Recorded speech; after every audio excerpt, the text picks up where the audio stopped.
What's up, bali, welcome back naman po tayo sa aking YouTube channel. Bali, for today's my video vlog. Bali, pag-usapan po natin ang tungkol po sa water refilling station. Bali, karamihan po sa atin ay gumagamit po ng deep well. Akibat na po dyan po yung paggamit ng chlorine. Bali, ito po yung share ko lang po yung mismong ginawa kong idea. Bali, di ko lang po alam sa inyo po, baka meron na po kayong ganitong idea sa inyong water filling station. Bali, ito po yung ko po. Meron po akong dalawang nakaabang na FRP, dalawang FRP tank. Bago pumasok doon sa loob, may nakaabang na po siyang dalawang FRP para mag-filter.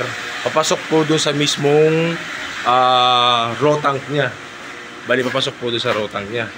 Yan po. Yan sa raw tank po niya. Yan. Bali, nakaabang na po yan, dalawang FRP. Dalawang FRP po yan. Wala tayong tagahawak na camera, kaya self tayo. Makakatubig natin dyan. Dalawang FRP na FRP tank. Dalawa po yan na nagsasala, papasok po doon sa loob ng ating water refilling station. Bali ngayon, meron po ako ditong water storage na pinagawa. Ngayon po, dito po sa storage na po to. Bali yan katubig, bali ang sukat po na itong ating ginawa na water storage. 4x7. 4 feet by 7 po yan. Kung tama ba ako? Bali yung taas niya ay 4 feet, yung haba niya by 7. Yan, tama ako. Kasi ito po, bali dyan po sa taas po na ito, kung isipin ninyo, ito sa taas niya po to. Ano po to?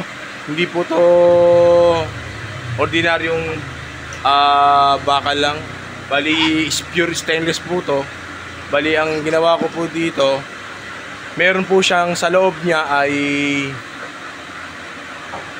graba, buhangin, tapos meron siyang uling. Bali yung ginagamit ko pong uling dito, hindi po yung uling po yung sako-sako na. Nakagastos ako dito sa uling dito, mga 2 sako. Tapos yung lupa ko naman dito, hindi galing sa ilog. Ang gamit kong lupa dito sa paggawa ng filter, DIY ko, galing sa dagat. Kasi yung salt sand ay nakakainam yun na gamitin dito. Kasi wala masyado siyang bacteria. Kasi nga alat asin siya, siya sa dagat, asin. Ayan po, nakikita nyo, meron po siyang tubig.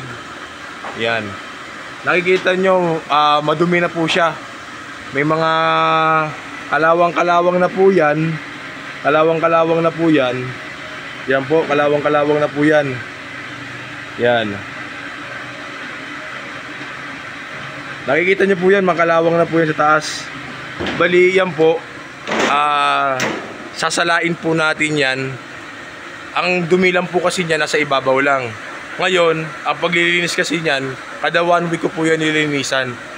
Napakanipis lang po ang mismong latak niyan o yung kalawang niya. Sinusuyod ko lang po yan kung meron kayong mga plastic na sa sa ketchup, hiwain nyo po yun. Ayun yun po yung pang sandok ninyo. Ibabaw lang po ang dumi po niyan. At after po niya nalinisan nyo na yan, malakas na naman po ang tagas niyan papunta sa baba po. Ayan po, puno-puno po yan ng tubig.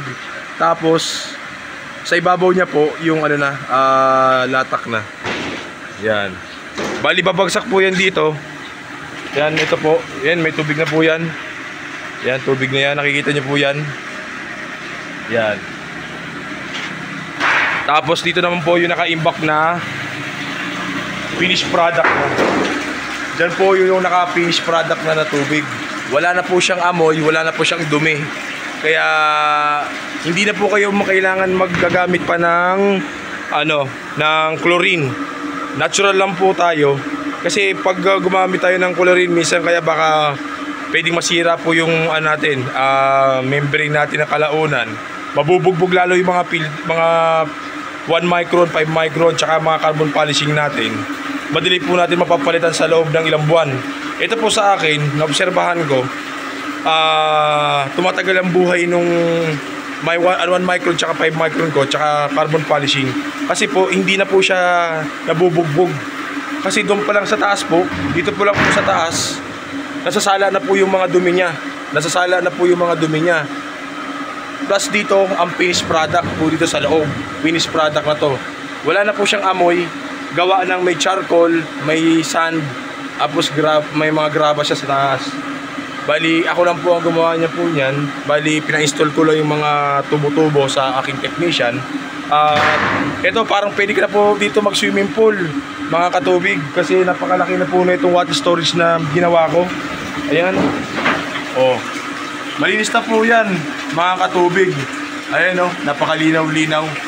Madilim lang kasi siya kasi gawa ng natatakpan na ito. Pero pag yan tinanggal ko, malinaw na po yan.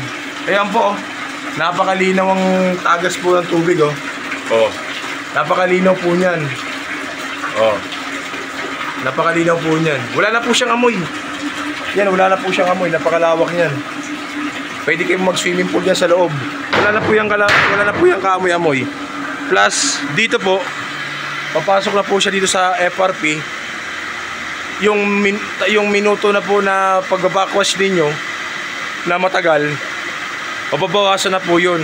Hindi gaya dati na nakakadirect tayo sa mga deep well natin. Plus, dito papasok dun sa mismong FRP, mas matagal ang backwash natin kasi nga, mas maraming nahihigop na dumi na natatrap doon. Ngayon, hindi na po masyadong natatrap na kakapasok doon sa loob ng FRP dahil dito pa lang mismo sa ginawa natin na DIY natin na water storage with filtration na po siya. Nasa trap na po yung mga dumi niya doon sa taas. Hahagurin mo na lang yung nasa pakaibabaw, tapos yun, okay na po. Paghagod mo ng buhangin, ilagay nyo mo lang po mismo sa balde at pwede nyo pong hugasan at ibalik ulit doon. Ganun lang po yun. Kada 1 week ko po ginagawa yun. Naguhugas ako, inahagod ko yung mismong mga latak sa ibabaw, tapos hinuhugasan ko ulit siya hanggang malinis na yung buhangin. Binabalik ulit sa water storage dyan sa taas po para magamit pa ulit natin.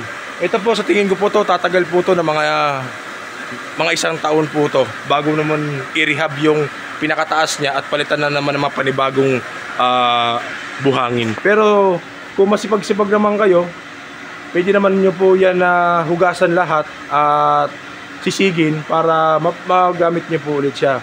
Kasi ang mapapalitan po lang dyan, pwedeng uling ang mapapalitan po dyan. Pero yung mga graba tsaka yung mga buhangin po, yun po yung pwede pa natin magagamit pa kalaunan. Kasi ang gamit ko po dyan, buhangin dagat, hindi po yung buhangin galing sa ilog kasi napakadumi po nun.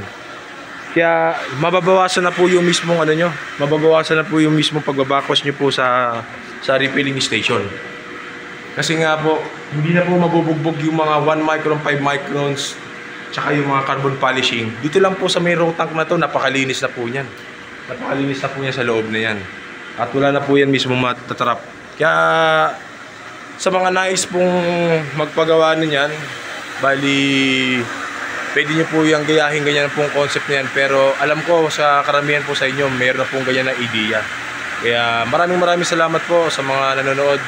At maraming salamat sa mga katubig natin na may water refilling station na gaya ko, na gamit po nila ay source po nila ay deep well.